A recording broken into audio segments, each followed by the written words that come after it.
So I found an article in this past weekend. I was reading it, and so if I mess up on any names or any words, let me say or start off saying, excuse me for that, because there are some words in here that might be a little bit unfamiliar. So this article basically is in line with what has been going on lately. So there's been a lot of swirling conversations around CRT, which is critical race theory. And so I found this article to be very interesting because there were a lot of mixed emotions from different people in the academic setting. So anybody that's a teacher, anybody that works at a school setting, in a university would know or maybe have come across this. But I found this article to be extremely truth telling about what is going on right now. There's been a real fight in a lot of academic settings on how to approach curriculum in this time after what we've been seeing all over. It's everywhere. There's no way that you can just hide this from children. You're going to ask questions. And so that is what the whole issue is about, is what are we teaching our kids and how should we approach these issues in a way where it is not uh, visceral and it doesn't come off as downloading our own views, but more looking at the situations that are present and asking questions, educated questions, and incorporating them in lessons. And also understanding other cultures and backgrounds and why things are the way they are. That is basically the way I see CRT, critical race theory. I don't see it as politicizing, and that's what is being said in here. It's politicizing, and you even have people that are saying some other things about it. And so it's creating a big stir in a lot of places. There are even people that are trying to ban it. So, social emotional learning or white supremacy with a hug? That is the question. So, Yale officials' departure sparks a racial reckoning.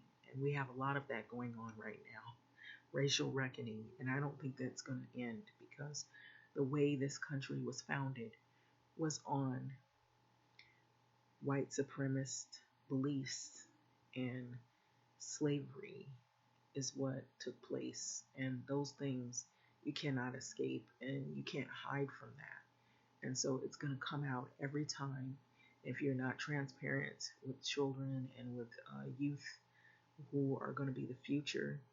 Then you're going to have these issues constantly come at you over and over again. And as they come at you over and over again, it doesn't get any easier.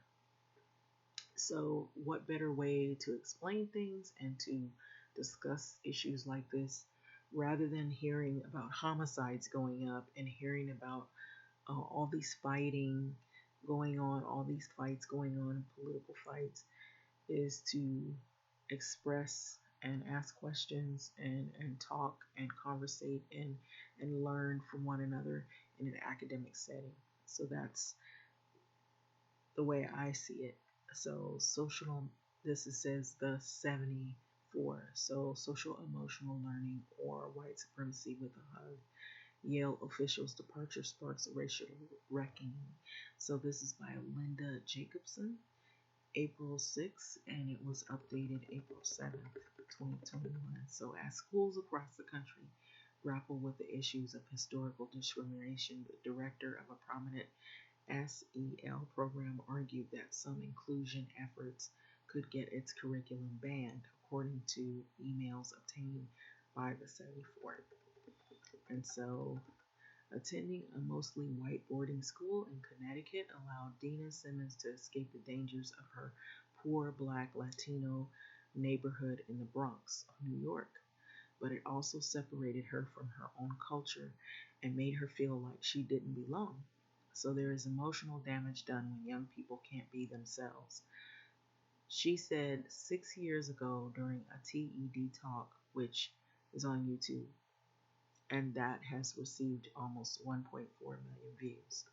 So that's why Simmons, who became assistant director at Yale Center for Emotional Intelligence in 2018, worked to make the center's popular kindergarten through 12th grade program on understanding feelings more meaningful for marginalized students.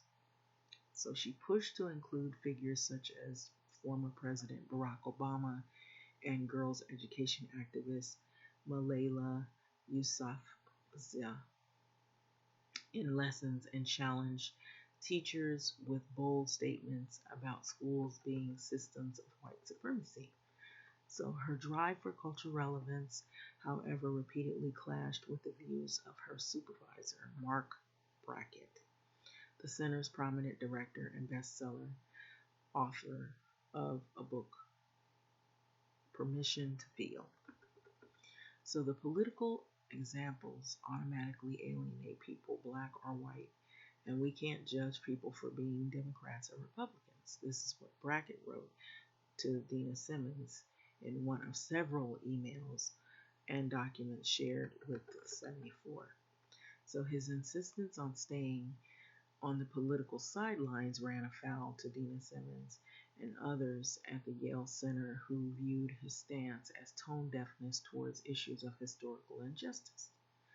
So their lessons, for example, using a book about a transgender boy to teach about feeling understood might get the curriculum banned in some parts of the country, Mark Brackett said in one of his emails. So the conflict has put the center of in the middle of a controversy that has rippled from the university to the larger world of what has come to be known as social emotional learning.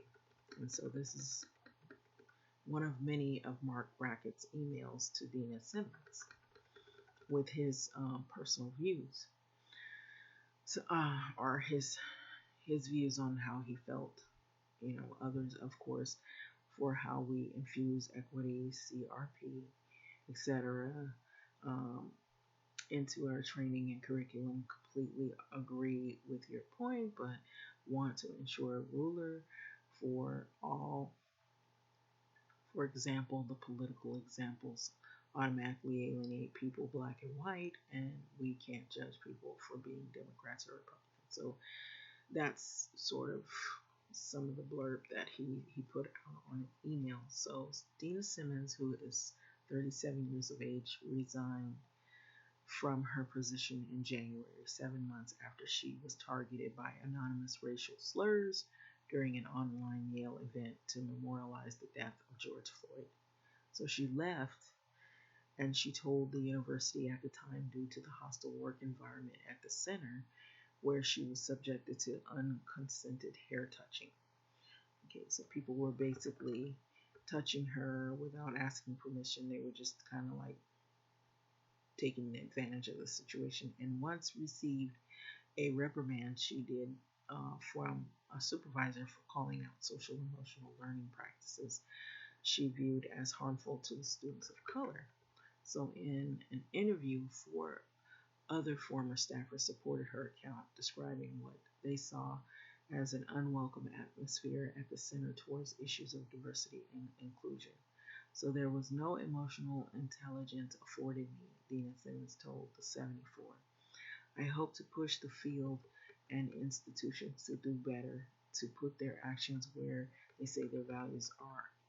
So you see, still photo of a classroom, the girl, she's basically learning how to put in either of the four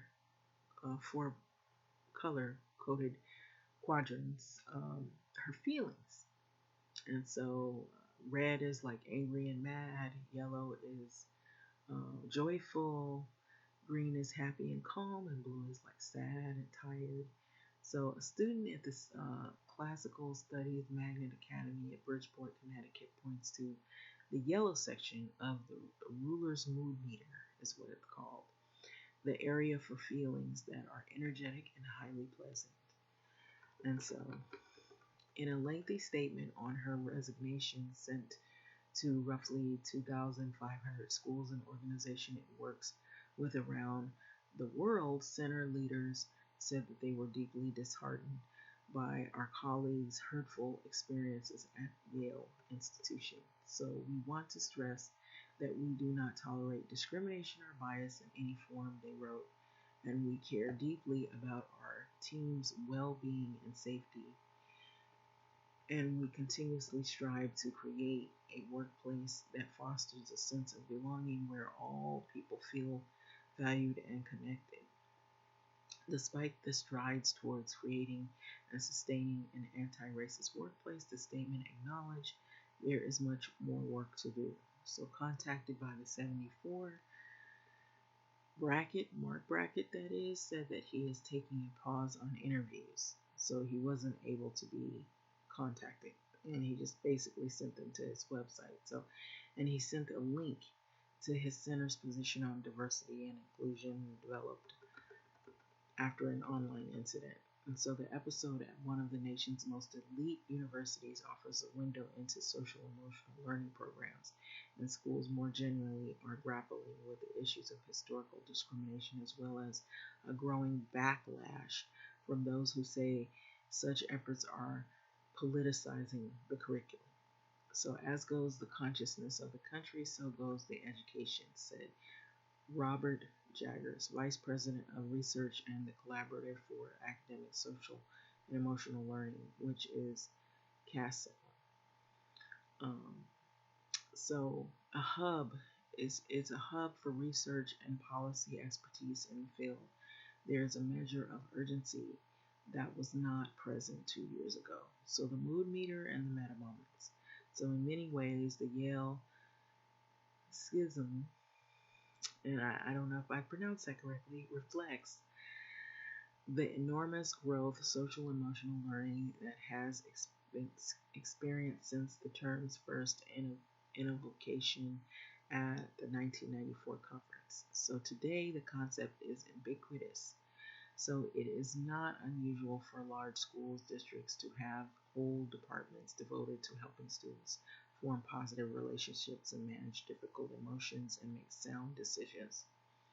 And so it's also big business, drawing 24, or I said 24, but $21 billion to $47 billion annually. So on programs and teachers training, according to the 2017 or 2017 report.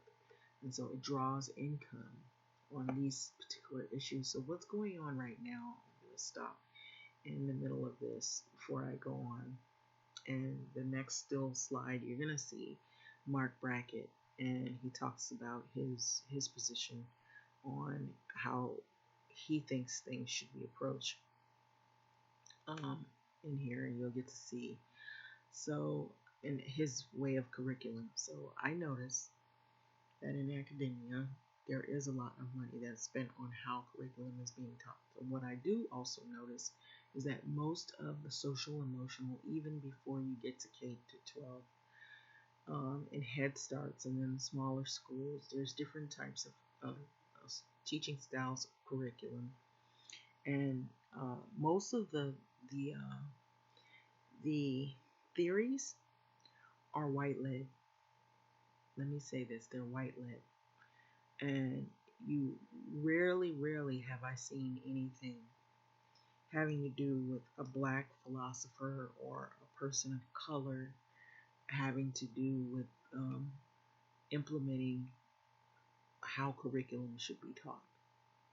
And so most of everything that's being taught in the schools here in the states that I love, when it comes in terms of like Head Starts and the smaller kids, seems like the philosophers or the people that do most of the talking happen to be white, and therefore there is no inclusion because everything is being approached from their lens, and that is the reason why we have the issues that we have, because you have people that are forced to assimilate to a culture that they're not at home even practicing.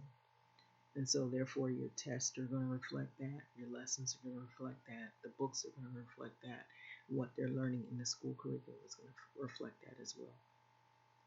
And so, with having said that, it being a $21 to $47 or a $47 billion annually business. What does that tell you? And you know who's making the money off of that as well. So let me go on. So while some criticize the field for fuzzy definitions and unclear targets, a formidable body of research now says that social emotional learning can improve social behavior and lead to long-term academic success. Okay, so here you'll see Mark Brackett. He's the director of Yale Center for Emotional Intelligence and talks with students who are part of what is called Ruler, Social Emotional Learning Program. This is a Yale Center for Emotional Intelligence. And so after completing a postdoctoral work in psychology with Peter Salovey, now Yale's president, Mark Brackett, to be more descriptive, not descriptive, but more on what his name really is. Its full name is Mark Brackett, became one of the field's early pioneers. Okay, like Simmons, he came to the study of human emotion from a painful personal experience. So, in an interview last year with Renee Brown, author of The Power of Vulnerability and Daring Greatly, he described being sexually abused as a child and turning to his uncle, a teacher, for help. So when I disclosed what was happening, he was the only adult who was there for me, Mark Brackett said. He just listened, and he didn't say, toughen up like my father did, and he didn't have a breakdown like my mom did. And God bless my parents. They did everything that they could, but they just had no resilience and they had no strategies to deal with their feelings. So, Mark Brackett is the SEL. He's supposedly the pioneer, helped school to do in Permission to Feel, okay, because that's the book that he wrote. So his center signature program is called Ruler. It's an acronym for recognizing, understanding, labeling, expressing, and relating emotions. The meta moment, one of its stock tools, prompts students to imagine their best self when responding to tense situations. So lessons on feeling words, ask students to study how a book character or a well-known person might have felt in a particular situation. So Mark's vital voice regarding the connection between emotions, cognitive, and the learning has resonated in the field, said Chi Kim, CEO of Per Edge. It's a nonprofit that provides health and fitness programs for schools and funds research on social emotional learning. So the Yale Center, which sits in the medical school, draws in millions of dollars in grants, including at least $5 million in research funding from the U.S. Department of Education since 2012. So it has even earned the endorsement of current Secretary Miguel Cardona as the state chief in Connecticut. He hired Mark Brackett Center to give all educators in the state access to a 10-hour course, funded in part with $500,000 from Dalio Education, a state foundation. So Cassell cites Ruler as an example of a program based on research, and Mark Brackett sits on its board. So he has also brought to the field pop culture cachet. He teamed up with Lady Gaga in 2015 for a summit on how teens feel about school and appears frequently on TV shows.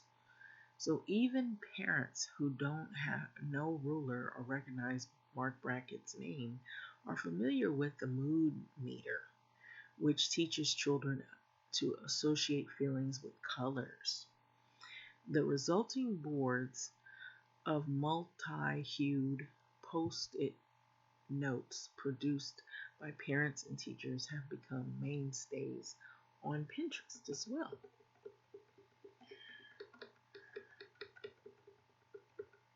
So this is Mark Brackett, and this is interviews. He's been on emotional intelligence, and he's been on several interviews, and he's the face of Ruler and his books. So a former middle school math and English teacher in the Bronx, Dina Simmons, joined the center in 2014. She believed in its mission and called the opportunity a dream come true. So her doctoral studies had focused on how middle school teachers can address bullying, and now she wanted to help schools become more compassionate places for marginalized students. But as the program grew, so did Dina Simmons' views that the center leaders saw equity as an add-on. She became convinced that common practice in social emotional learning, such as taking deep breaths in times of stress, wouldn't serve students of color as well. What do you think? People in neighborhoods, lower social economic status situations, do you think they stop and take a breath before they hear shooting? Do you think that if, when there's no food to eat, or when the lights are cut off, or if there's circumstances when mom or dad lose their jobs, that the kids think, oh, let me stop and take a deep breath? I just wanted to make that as an example so you could see how this doesn't fit with everybody's lifestyle. So try telling a child in poverty, and they go into this, to breathe through racism, she said in an interview. That is insulting. And I agree with her. I want to say, when I go any further with this article, that I am in the position of agreeing with Dina Simmons, and I fully agree with why she left. And I'm wondering why she didn't leave sooner. But I believe she figured it out. And with all those emails that he was sending her, Mark Brackett, Anyway, I'm going to go further. So she recruited others with classroom experience to the center and blended learning for justice, social justice standards, like showing empathy when people are excluded or mistreated, into the ruler materials. So Susan Rivers, who co-founded the center with Mark Brackett in 2013, recalled that Dina Simmons emerged as an educational leader despite not having the support, encouragement, or collaboration to do anti-racist inclusive work while at Yale. So she asked really tough and essential questions about equity in education, and she has the courage and conviction to do and lead the work, said Rivers, who left the center in 2016 and now runs what is called I Thrive Games, a foundation that supports game-based learning for teens. So this is Dina Simmons right here in TED Talk on how students of color confront imposter syndrome. And so when you get a chance, you can take a look at it. And so the article goes on to read that quality often puts Simmons at odds with the center's leadership. In commentaries such as 2019's Why We Can't Afford Whitewashed Social Emotional Learning, she argued that the sidestepping in larger socio-political contexts in which students live are it keeps them from developing skills to confront hate and injustice. Ignoring that background, she said, could turn their teachings into a white supremacy with a hug. And so that's the title of this article, and so that you understand where it comes from. So the statement, she said, earned her a warning from this person called Linda Mays. She's the director of Yale's Child Study Center that oversees the emotional intelligence program, to be more careful with her words. So she gave her a warning. So Mays declined to comment on this incident, of course. So, dead presidents. Let's read into that. And no, it's not the movie. So, in charge of teacher training and curriculum, Dina Simmons directed her energy toward integrating that real world context into rulers' feeling words, the vocabulary students develop to describe their emotions and match them with the red, blue, green, and yellow quadrants on the mood meter.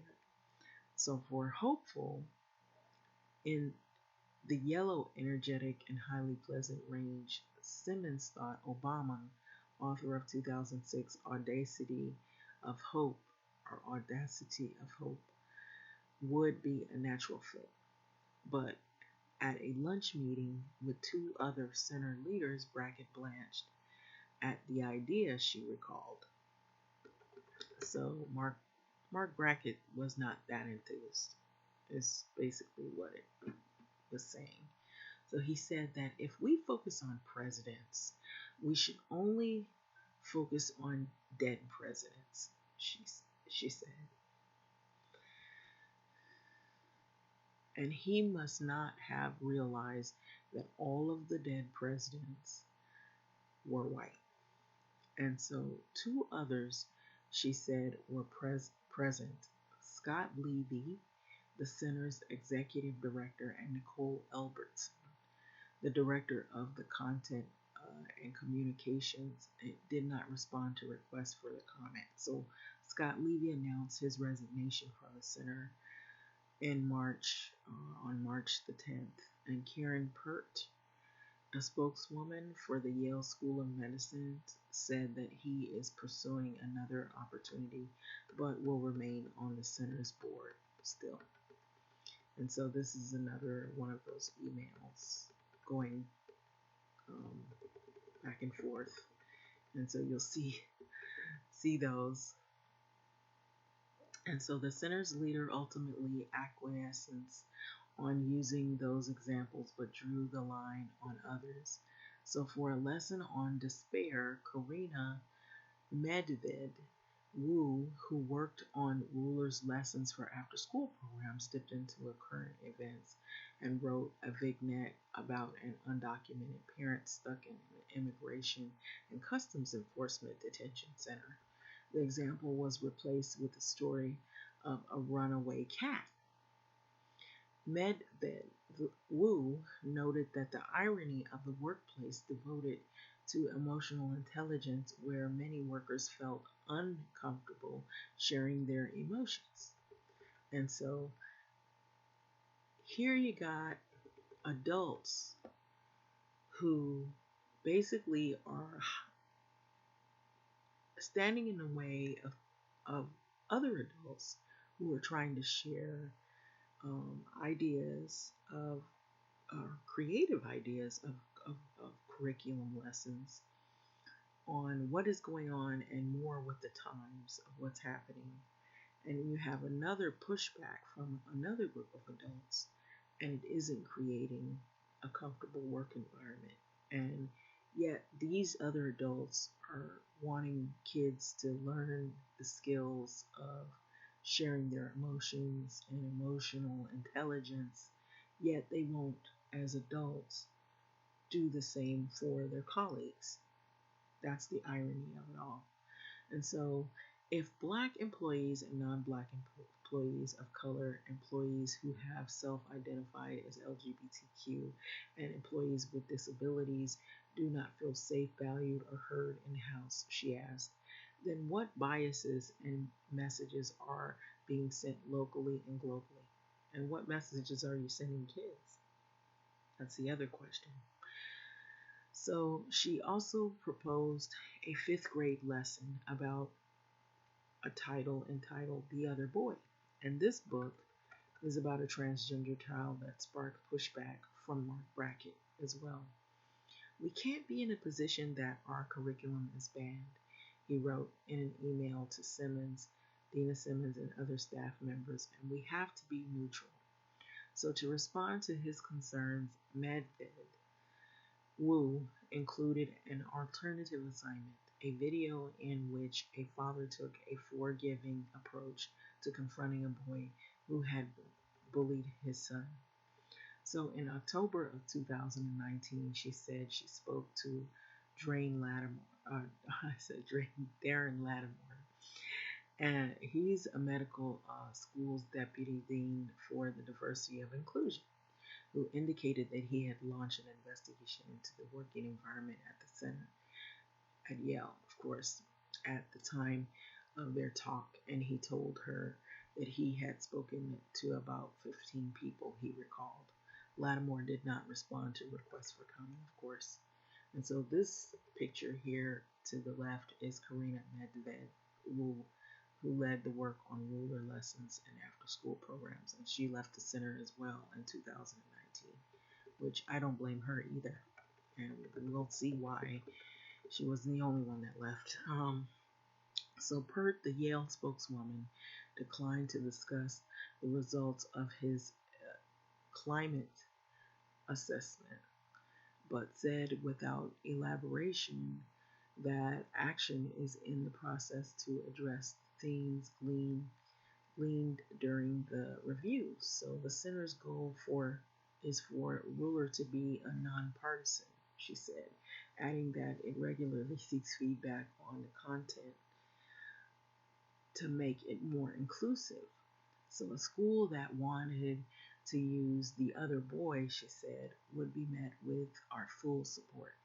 So the bewilderment of some staffers, Mark Brackett appeared to have no resistance to such themes in his personal life. So Mark Brackett himself, who is gay, supports finding ways for young people pushing the boundaries in gender, sexuality, identity to feel accepted.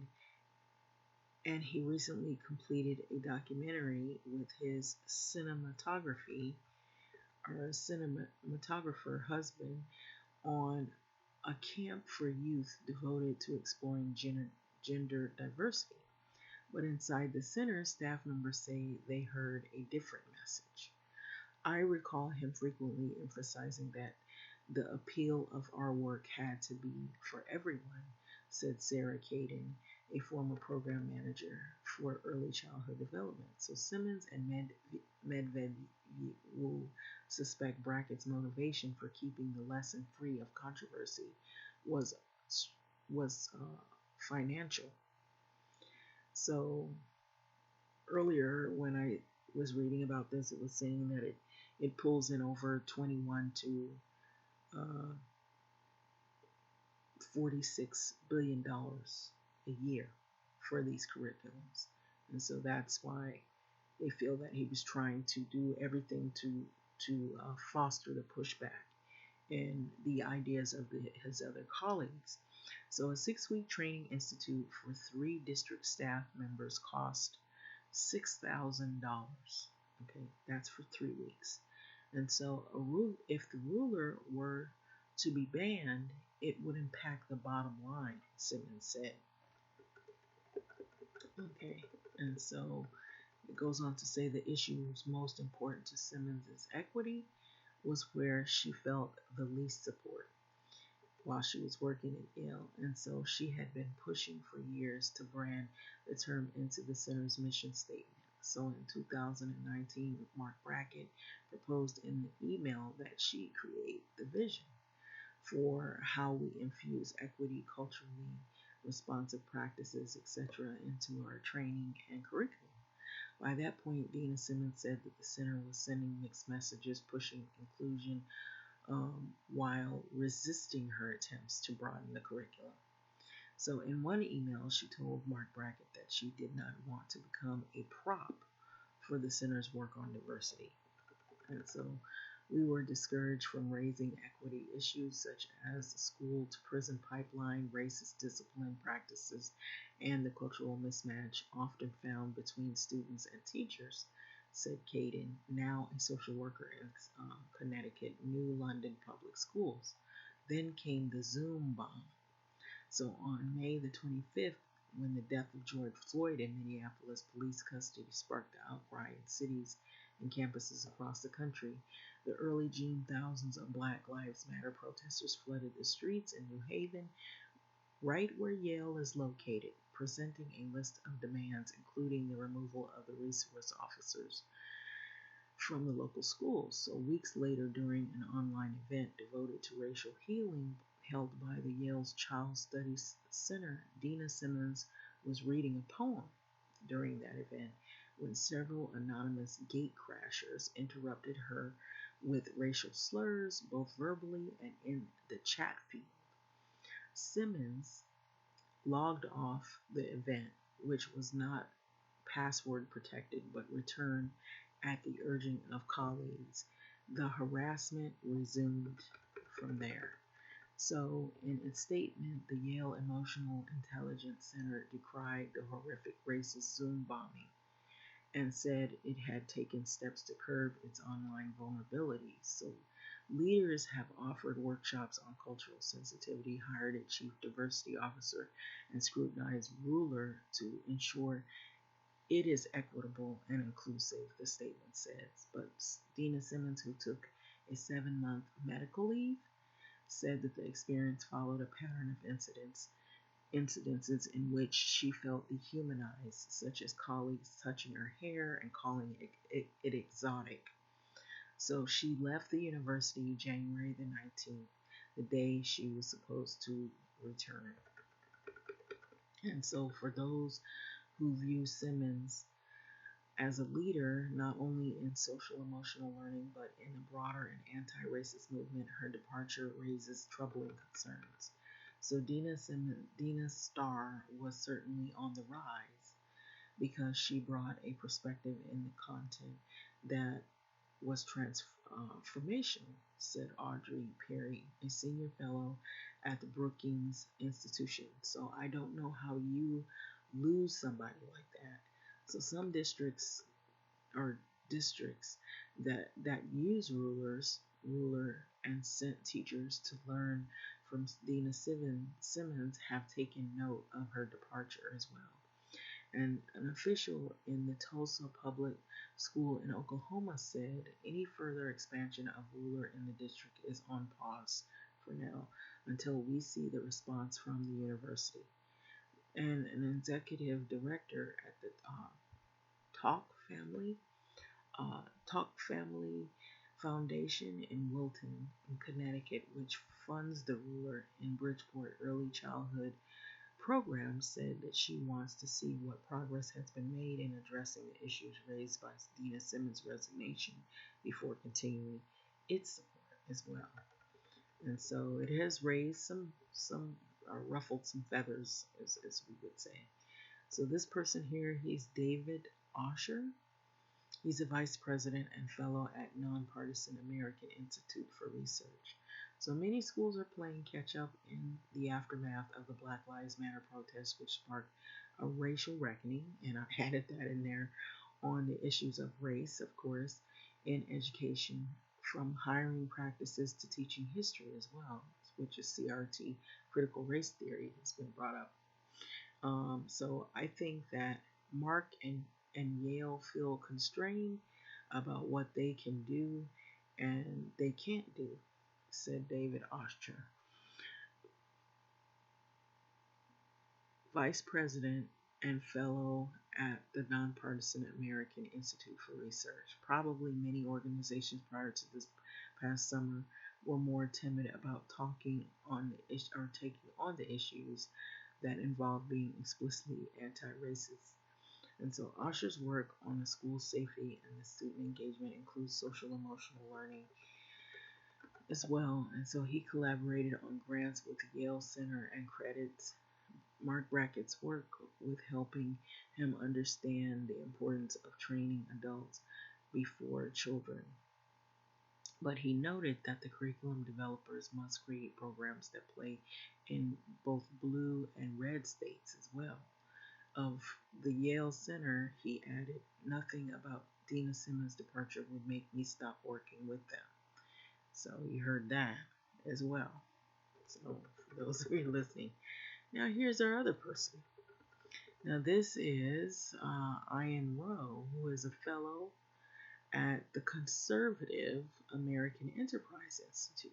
American Enterprise Institute. So the push for educators to address structural racism has prompted its own outcry, turning critical race theory, which is CRT, and new histories such as the New York Times 1619 Project into a fodder for the nation's ongoing culture wars. So at Smith College, for example, a former staff member has attracted a passionate YouTube following for criticizing the school's insistence that employees undergo bias training that centers on white privilege.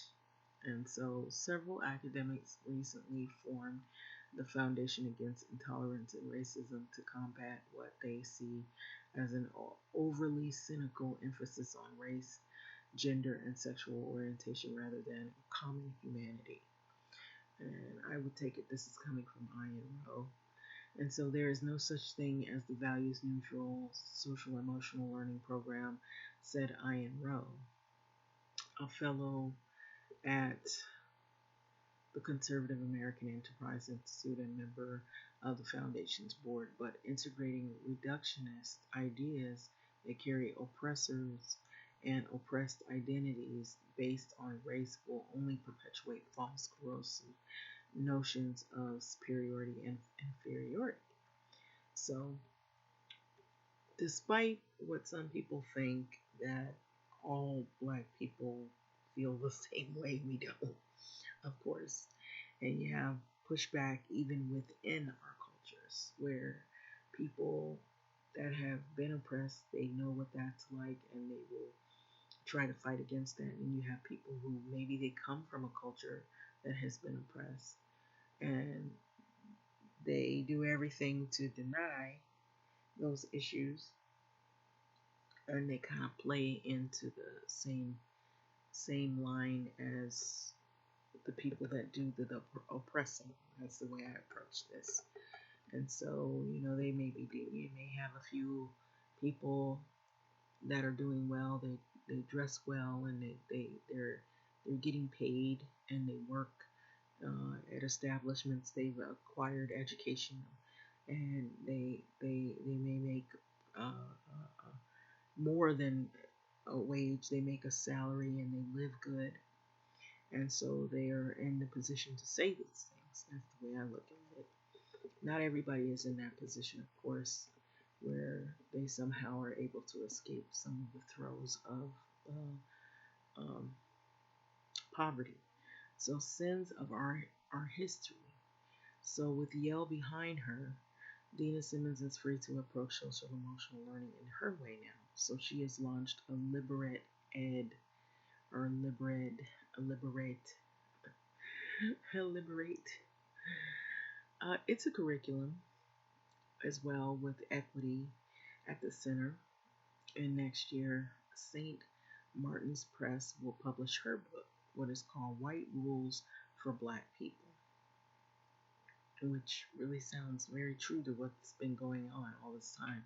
So I needed my voice to ring louder than other people's doubts, slights, and limitations. So she wrote recently, I left so that I could save myself, so I could dream. And I left so that I could invest my time into changing the very system that failed me and is failing so many others even now. So this is Dina Simmons right here. And it goes on to say, but her message still rattles. And when she spoke in February to teachers in a predominantly white affluent Chicago suburb, a writer from far right or for a right-wing website called out some of Dina Simmons' more provocative statements, such as saying that the nation's education system is based on a foundation of whiteness. Simmons later tweeted that the coverage of the event sparked threats and hate mail. So Dan Iverson, the president of the Naperville Union Education Association, said that he heard the complaints from a few participants, though he and most teachers present saw the speech in a more positive light. So it's not a sin to be white, Iverson told the 74, but we've always had a hard time in this country with the idea that the sin of our history are still relevant. It's inherently very difficult to exist in a place where you can be okay with who you are as a white guy, but to understand you are better off as well. So flare ups like the one in Naperville did not surprise Camilla Drummond Forrester. For years, she has asked teachers to examine their or attitudes and biases towards students as part of the training for Open Circle, a social emotional learning program based on the Wesley's College, an liberal arts school in Massachusetts. And so the program is used in about 300 schools across the country right now. And so in a workshop, teachers sometimes will drop comments such as those students don't care about school or their parents aren't interested, said Drummond Forrester and the program's former director. So teachers call out what they view as coded language towards Black and Hispanic students, only to anger colleagues who think that they're being branded as racist. And so this right here is Kamala Drummond Forrester, who led the workshops where she was director of an Open Circle social emotional learning program based in Wesley's College. But like Simmons or Dina Simmons, Drummond Forrester views such encounters as necessary. So you can't talk about teaching skills around social awareness devoid of the systems that these kids are navigating, she said. And that's not the only thing they have in common. So just 10 days after Dina Simmons' her resignation, also that followed as Drummond Forrester left her position as the head of Wellesley's program. In a statement, the college's Centers for Women, which includes Open Circle, called Drummond Forrester's a thought leader for her work exploring social emotional learning through an equity lens, and said staff would continue to work with her on other diversity efforts as well. So echoing Dina Simmons' concerns, Drummond Forrester said the responsibility for equity work fell on her shoulders because she is Black. And so I was burned out, she said. And so that's pretty much the whole article. So you see two women, intelligent Black women, left programs where they try to create change, and they still to this day are trying to create changes that are positive of inclusivity. And you see who the pushback came from, more so from, what I got were males were leading this pushback. And the the women that got pushed out, you have this Asian woman who she was trying to do a project, and she had to leave. Then you had the two African American women down here, are two Black women that they tried to do a program, or they tried to create curriculum surrounding inclusivity, and their efforts were not met with the best, acceptance. And most of the people who were pushing them away happened to be uh, men who were running the schools, or they were running the conversation. And you got Mark Brackett, and he didn't even want to speak for an interview on the subject. But he's in TV, and he's got his book, and he's all over the internet with his interviews for those things. And it said earlier on in the article, it said that the curriculums pull in billions of dollars every year. And I believe it said 21 to $46 billion annually. That's a lot of money. And his main focus, 47 billion actually. That's what the 2007 report says. This is for programs for teacher training, according to that, and for a 3-week training that Mark Brackett, when they have trainings for the teachers, it's $6,000 for 3 weeks. And it did mention that he was more concerned about the financial part of it, as it looked to be, more so than anything else in his approach. And he's been appeared on many interviews, thebigspeak.com, that's what it says here. His social emotional approach to curriculum, called the ruler and the mood meter and whatnot. It's sold all around schools. It's the main focus on curriculum. And so it's big business, believe it or not. And we see who the curriculum is being led by. But when anybody wants to include anything having to do with what's really going on, and if it happens to be women, and women of color at that, it's met with a scrutiny or some pushback or controversy. It's something to think about. But anyway, I'm going to let this video go. I really didn't feel like it was the fault of these young women, young ladies, to have to go through that, what they went through. I just felt like it's pretty much truth telling of what's going on today. We have a lot of pushback, not only from these people in the academic setting, we have political, figures that are also expressing their opinion and disdain on CRT. And then you have, the people who are in these political settings that seem to have dominated it for many years, many decades. And so this is where your kids are getting their learning from. And what is important is the capitalistic aspect of it. And I don't know if anybody saw this, but there is a lot of gender bias in terms of who's leading things too in these organizations. And so you see the pushback, not only because of the situation present, as well as surrounding race inclusiveness, but also the fact that these are women of color and they're women. So that's what I got right away. It spelled patriarchy all over it, and race issues. And then you had also the issue of classism, where you had one of the colleagues that was from an institute or from a program, and even though him being black, I would assume that he's in a much better economics, social economic situation, maybe better than what maybe if he's ever experienced anything. And so he doesn't feel the need that we should incorporate any of this. And then it's coming from another male as well. So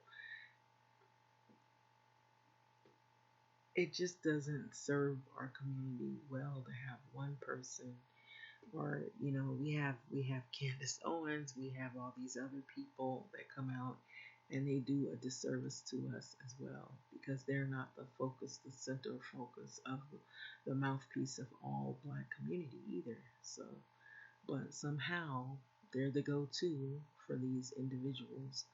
When they say something, it's like they just kind of like, it solidifies all of the pushback. For that's enough. That's what they need, is to have a black face say, "Oh yeah, you're right. Yeah, we don't need CRT." Because it's not, it's overly, what he says, overly cynical emphasis on race and gender and sexual orientation rather than common humanity. And so I just don't, these people, I don't know where they get them, but yeah, I could see very well why she left Yale. So anyway, I'm gonna let this video go right here for now. It's like it's like when you take 5 steps forward, you have 10 steps that you're being pushed backwards on any efforts that you're making to try to make positive change in any setting, even the academic setting. And I found this article to be really interesting and truth telling as to where our country is moving, and that is really saying what's going on. You have people that they really don't want change. It's about the money, it's about the status, it's not about the people. Thanks for listening.